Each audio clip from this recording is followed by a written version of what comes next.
Welcome to another Empires and Puzzles Books video. Today we're going to be talking about conquering the Ninja Tower. This is how to get into the top 100. This is not just how to complete the tower or how to get to the top floor. This is going to be for those who are interested in competing and reaching highest scores on the highest levels. So far we've had the opportunity to attack the Ninja Tower twice. I was fortunate in the first event that I managed to secure 8th place. In the second tower, I improved my scores by over 60,000 points and still managed to place 8th. So I've been in the top 10 twice, and this video is going to cover some of the tips and tricks that I've used to get there. I do have the full walkthrough videos of both towers on my channel here, so if you haven't seen those, I would recommend checking those out and using them as a reference as you're attacking the third tower and beyond. I also have another video on here on team building specifically for the Ninja Tower and the legendary challenge events that take place each month. They do use similar philosophy in heroes, or at least I'm using a similar philosophy in heroes for attacking those. So I'm going to talk about some heroes in this video, but I'm not going to do the deep dive that I did in that video, so I'd encourage you to check that video out as well. So let's jump in and talk about the top 10 tips on how to attack this Ninja Tower. Tip number 1, if you don't want to get cursed, then don't make 3 moves. Now that is a little bit of a joke because obviously we can't get the curse in place unless we get that third move without removing the curse. But realistically, if you're playing competitively, you're probably not going to get many curses at all. The first tower, I only got 4 curses and lost 1 hero, and that was just a mistake on my part. And in the second tower, I only got a total of 3 curses, and one of those was I fat-fingered a move and screwed up the third move. So if you're following the tips and suggestions in this video, you're probably not going to have to worry about curses. They're just a bit of a distraction and annoyance and just adds a different level of stress to the gameplay. But I fully believe that if you're on top of this, you should be able to finish with all of your heroes intact, or at least mostly intact. So what this tip really is about is the not making moves. And on the side effect of that is that the curses aren't going to stick. But this comes from analyzing how we actually get points in the tower. Each level is scored separately, and there are only 4 sets of points that make up that score. Enemies defeated, which is the same for all of us that complete it, so we can't do anything to improve that. The health bonus is a fixed maximum number for all of us. So if we finish with all of our heroes at full HP, then we're going to get the full health bonus. We can't improve that number. That's a number that we can only lose points off of. And as we go through this video, I will give you some tips and tricks to maintain maximum health when completing a level. That leaves us with 2 other options to improve scores, the time bonus and the match bonus. The time bonus is based on how quickly we finish a level. The faster we complete, the bigger that bonus is going to be. Now the match bonus has to do with the number of tiles we clear off in the board divided by the number of moves we make. So we want to have big combinations. We want to be able to remove a lot of tiles in very few moves. So those are the 2 scores that we have control over. Now, if you're smart and follow the game, you're going to know that they work against each other. Because if we do a big combination or multiple big combinations, they take time on the screen to process. So we're going to be losing some on the time bonus, but we're going to be gaining more on the match bonus. If given the choice, I will always go for the match bonus because that's a much bigger number that can be increased at a much higher rate. So in worst case scenario, and I've seen this done on the monthly challenge events, somebody goes in and just uses all of their weapons and completely clears out a level without ever matching a single tile. They end up with a 0 match bonus, but this really great time bonus. But the time bonus can only get so good. The match bonus is almost exponential. That goes up on a J curve. That can be increased substantially. So that is our goal, is to get big matches in a short amount of time. So let's talk about how to do that. The first 19 floors of the Ninja Tower only have 1 mob wave of monsters and 1 boss wave. Knowing that in an ideal world, we're going to get through those first 19 levels with only making 1 move. Literally 1 move. Ideally, the board opens, we make 1 big combination, and then use weapons to finish the entire monster wave and specials to finish the boss wave. The first 9 levels, this is easily accomplished with weapons, as there is only one boss on the boss wave. From levels 10 to 19, there are 2 bosses, so you'll need a little bit more firepower. I have enough firepower to get through all of that, usually with 1 move is my goal. If you watch my walkthroughs, you'll see there are times where I'll make more than 1 move. That's because I'm hunting for a bigger combination. So I'm going to show you an example here. This is an ideal floor in my opinion. This is floor 6 in my second ninja tower. I make 1 move, get a big combination.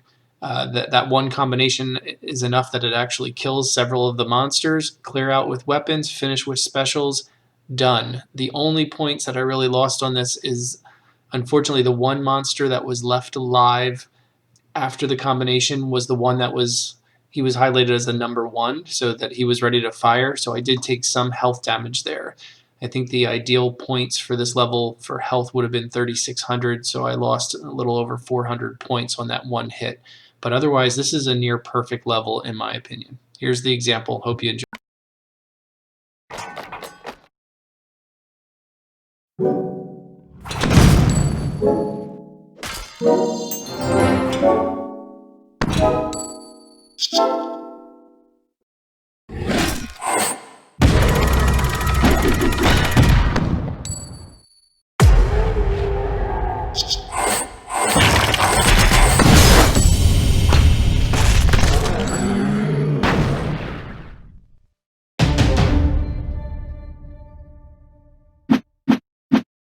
Did you happen to notice that a curse popped up on that level? Did you notice that it didn't even matter? That's because I knew that I was doing that one big combination, finishing the first wave with weapons and the second wave with specials. So it was a non-starter. It didn't matter that the curse was there. Because of board play like that is why I'm saying in the first 9 for sure, maybe the first 19 floors of the Ninja Tower, there's not a reason to have a cursed stick on your heroes. If we're only doing 1 move, maybe 2 or 3, a curse is not going to last. So everything else for completing those first 19 floors of the Ninja Tower really needs to be weapons and specials.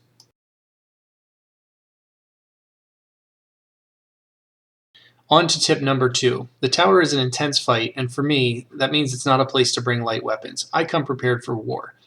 That said, I do use plenty of Hunter's Lodge level weaponry, as well as key items from the Forge.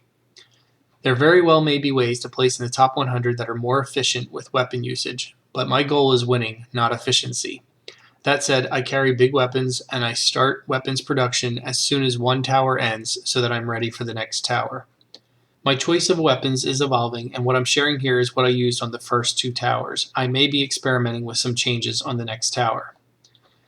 On the first 16 to 19 floors, I'm mainly interested in using dragon attacks to clear out the first mob wave, and large mana to charge my hero's specials for the boss wave. I also carry axes and bombs, just in case I need an extra hit or 2. In the first tower, I used more axes and bombs on those first levels, but in the second tower I realized it was much faster, albeit a bit more expensive, to use the dragon attacks. By floor 19, I swap out the axes for tornadoes. Those are used for giving my heroes mana and for rearranging the board to eliminate curses or to set up bigger combinations. By floor 28, I drop the bombs for panaceas. Panaceas are remarkable weapons. They give all of our heroes 500 health, plus 30% attack, and plus 30% defense. That added health and defense helps maximize our health bonus. The added attack power helps increase the damage we're doing to get through the level even faster. Around floor 30, I drop the dragon attacks for hurricanes. Hurricanes mix up the board like tornadoes, but give full mana charge to 3 heroes. That said, it's important to have our heroes aligned so that we know which 3 will get that full charge. This is a great way to bring in more full mana while also providing another opportunity to rearrange the board and hopefully get rid of those curses. On the last 8 or 9 floors, I stop bringing in the full mana bottles and replace them with Scrolls of Alteration. Scrolls of Alterations change 5 random tiles on the board to the color of your choice. As I play 100% mono, I do not have to worry about the wrong color being selected. It will always choose the color of my team. When we get to later tips talking about specific heroes for the tower, we'll demonstrate how powerful these Scrolls of Alteration can be. For now, just know that I use them on the final boss waves of the last levels for maximum tile damage to kill the bosses. In preparing for a ninja tower, my goal is to have plenty of axes and bombs, along with 128 dragon attacks, 157 large mana pots, 100 tornadoes, 50 plus panaceas, 50 plus hurricanes, and 20 to 30 scrolls of alteration. One strategy utilized by those that score high in the monthly challenge events is farming for the perfect board. We simply start a stage, and we might try one move to see if a big combo pops, and if it fails, we simply flee and try again. The only risk in doing this is the cost of the world energy flask, but we can keep getting more in the in-game shop. When I shoot for top 10 in those events, I'm going through dozens and dozens of boards looking for that perfect board to play. It doesn't work like that for the Ninja Tower, as we're only allotted 10 flags per day for 5 days, which is exactly the number of flags we need to complete the tower. There is the option on most days to use gems to get extra flasks. I get all of them that are offered. This allows me to still cautiously farm boards. If I don't love the board, I can flee. I just have to be very careful about not being too picky, and I also have to keep an eye on those curses. If I flee when there's a curse on the board, it stays with my hero. There have been times where I've had to pause mid-stage and just take my time to figure out how to get rid of the curse and make sure another one doesn't show up before fleeing. Since daily flags are limited to 10 and the number of flags we can attain are limited, I make sure that I do not go over the 10 floors per day, as I always want to maximize the free flags each day. I will never understand those that finish the tower on the 3rd or 4th day, as they're giving up precious free flags. I will flee boards as I need to, but will not use the flask to get more flags unless I need to catch up to the 10 floor per day pace. This careful use of flasks has left me with 11 flasks in inventory for the next tower. That's 55 games that I could flee. Add that to the flasks that I can grab each day, and that's starting to be a decent number of boards that I can throw away in the search of a bigger, better combination. So keep in mind tip number 3, flee and flask. Tip number 4, what to do about these blessings. So every 3 floors we complete, we get to choose a new blessing. So there are 9 different blessings. I'm going to start by going through the 3 blessings that I never select. So the first one is the minions. Part of the scoring in this game is time, and minions slow us down, so I will never select the minions. Those are just off the table for me. The second blessing that I have never selected is critical chance. I've done a lot of reading and research on critical chance, and I have yet to be convinced that it's worthwhile. This is an area that I might experiment in the next tower, but thus far I have never selected critical chance. The other one that I never select is the 5% of healing. That seems like a non-starter for me, as I don't always have a healer with me, and sometimes I just use the panacea for healing. So I don't want to waste a blessing on something that I don't know that I'll be using regularly. Of the 6 blessings that are left, I always prioritize the plus 5% mana generation. Mana speed to me is incredibly important in these events because I'm trying to kill the enemies as quickly as possible through both tiles and specials. For me to use those specials, I need those specials up and ready to go. Since gaining mana is important to me, the second blessing that I prioritize is the plus 5% mana every 5 turns. This becomes more relevant later in the game. As I indicated earlier, the first 20 plus levels or so, I'm only trying to do 1 or 2, maybe 3 moves. But later in the game, grabbing that extra mana is definitely helpful. The third blessing that I prioritize is the plus 5% attack. For me, with these events, whether it's the tiles or the specials, attack stat comes into play. So it's important to me to prioritize that number whenever possible. That said, I prioritize my emblems on the heroes that I use for the tower on attack. I prioritize my troops for attack, and I will take the blessing as attack. That leaves 3 blessings left: the plus 5% defense, the plus 5% health, and the 50 HP every 5 turns. I only choose one of these when one of my first 3 priorities are not available. At times, I have to decide between the 50 HP every 5 turns or the plus 5% health overall. I will always take the plus 5% health overall, as I know I can use that all the time, as opposed to the levels that I won't actually take 5 turns and that extra HP won't become beneficial to me.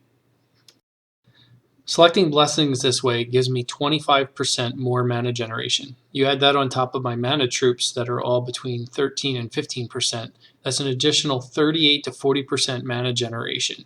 Then I can add in the extra 25% total mana that I get every 5 turns, and my heroes become lightning fast. If you watch my last few rounds of the Ninja Tower and watch how few tiles I'm using to get my heroes up to full speed, it's kind of ridiculous. That is why I prioritize the mana. Tip number 5 is very hero specific. So unfortunately, if you don't have either of these two heroes, it's going to be tough to follow through on this tip. But boosted tiles kill bosses. What I mean by that is the bosses at the end of the challenge events, the bosses at the end of the Ninja Tower are incredibly strong. So it's a combination of tile damage and specials that will take them out. Sort of like a Titan, you need big tile damage. To get that huge tile damage, we need to compound a bunch of factors to magnify the overall attack on the bosses. So we're going to do a full mono team for the multiplication factor of 5 heroes of the same color. We're going to add in the elemental defense down, the regular defense down, attack up, which I'll do through the Panacea. I might throw in a Tarlac or a Mickey or one of those heroes to boost the attack even more. But the final stage can really be benefited from using these two Season 3 heroes, 4-star Ice Hero Jot and 5-star Nature Hero Ratatoskar. These two heroes have a very unique special that boosts the tiles on the board. They increase the tiles on the board that match their element by 64% attack. That is a massive number. So if you have 5 times mono, which actually brings in 7 times the heroes. If you haven't seen that math, check out my videos on bringing 5 mono heroes equaling the power of 7 heroes. So you have all that power from the mono team, added with the defense down, the elemental defense down, the 2 attack boosts, and then that all gets crammed into each individual tile and is assigned one of the troops. And then on top of that, you add 64% attack. That is a monster number. Then add in the fact that you can use a scroll of alteration to suddenly throw a bunch of your tiles on the board, then set off Jot or Ratatoskar, and now you have a bunch of tiles with this huge amount of power, and you set them off hopefully with a diamond, and it just rains down on those bosses and just pops them, and they're just gone. They disappear.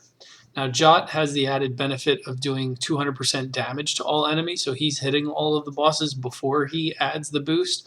Ratatoskar has the benefit of doing 42% health, so he's a great healer, and then he boosts the tiles. So this is a really unique feature of these two heroes. I believe in Season 4 or the new villain event, one of the 2 upcoming events, there's going to be a dark hero that also boosts tiles in this fashion. So that'll be another hero that's going to be worthwhile to add to our rosters if we can have them. So now that we talked about this a little bit, let me show you one example with Ratatoskar at the end of the Ninja Tower, floor 50, and just watch what happens here. Now, I play quickly, so you're not going to see the tiles change when I hit Ratatoskar because I'm going to set him off that quickly. What you will see is those boosted tiles I'm going to use to make a nature diamond. It'll be a vertical line going straight up into Cobalt, and he basically gets vaporized from that power. With the creation of that diamond, I can set that off, and you'll see that there are other nature tiles on the board that have the icon from Ratatoskar, which shows the attack plus arrow on each of those tiles. And watch what happens when I set off that diamond. Game over. Oops, one quick edit. The vertical line that makes the nature diamond actually vaporizes onyx, not cobalt. That was an error.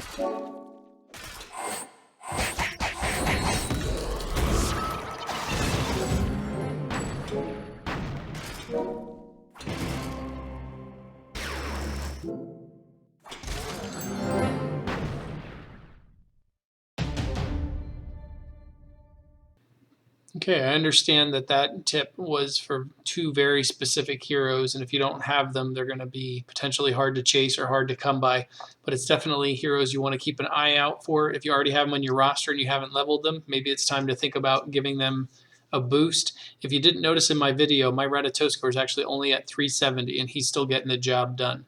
So unfortunately, our next tip is also going to require some very specific heroes, but that's what we're looking for sometimes, is specific heroes for a specific task. So our sixth tip is going to deal with overclocking the HP of our heroes to maximize the health points. Now, I'm kind of using the term overclocking here. It's actually a computer term where you advance the internal clock of a component of a computer so that it runs at a faster speed than it was designed to run. So Season 3 introduced this concept of being able to boost the health of our heroes beyond their listed health. And there's a ninja hero that does the same thing now.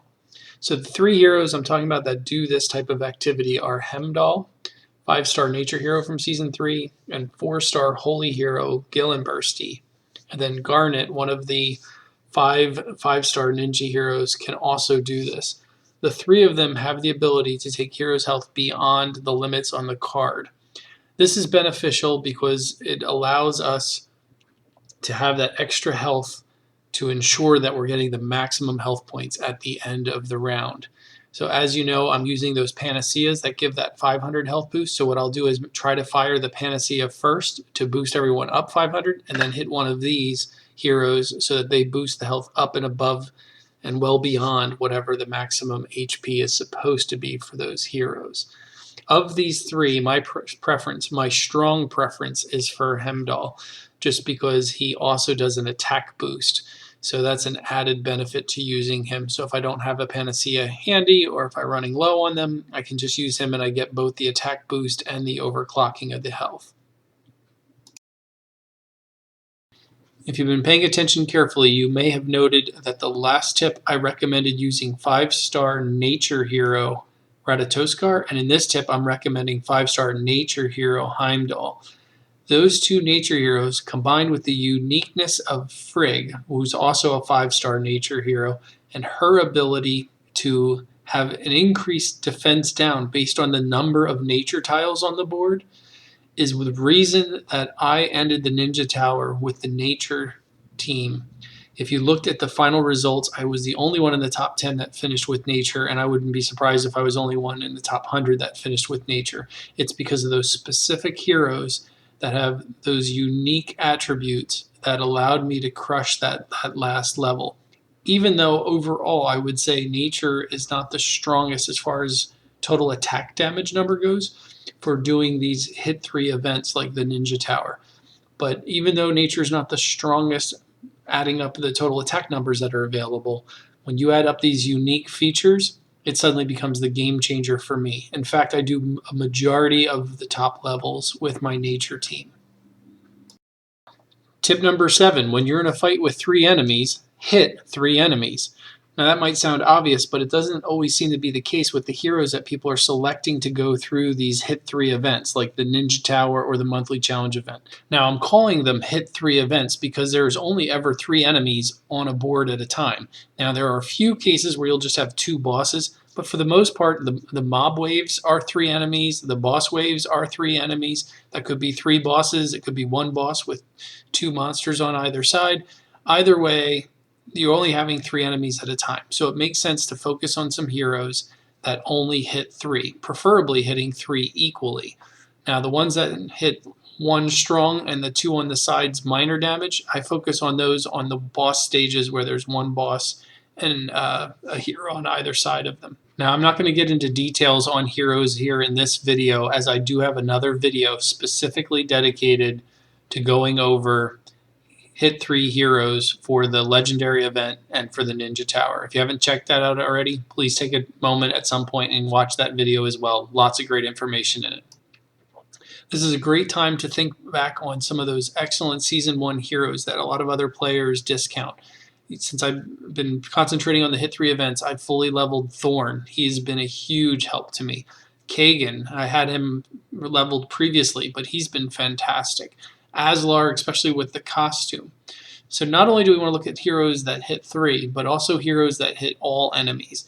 So even though those heroes can be utilized to hit 5, in these events they're still hitting all 3.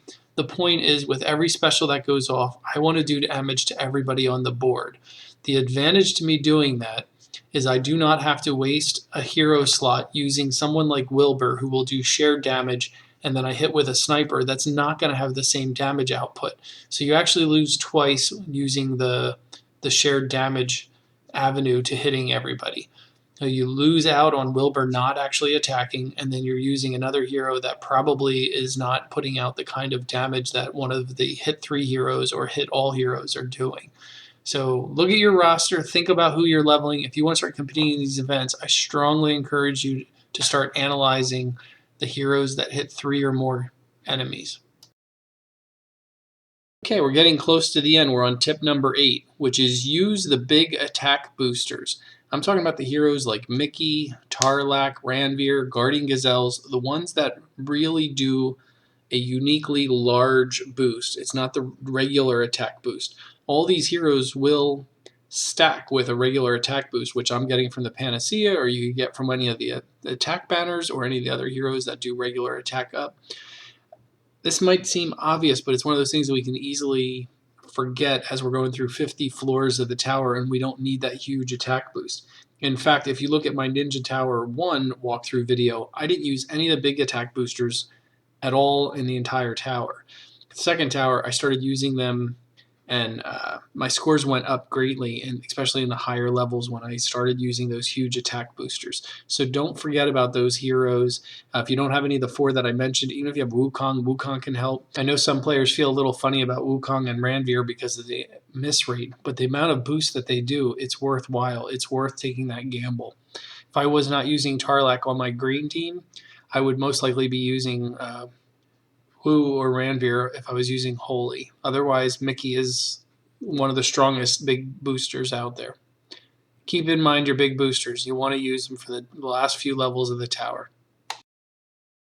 Tip number 9 for the tower should be no surprise to anybody who's been watching my channel, because it's my biggest piece of advice for absolutely every aspect of this game.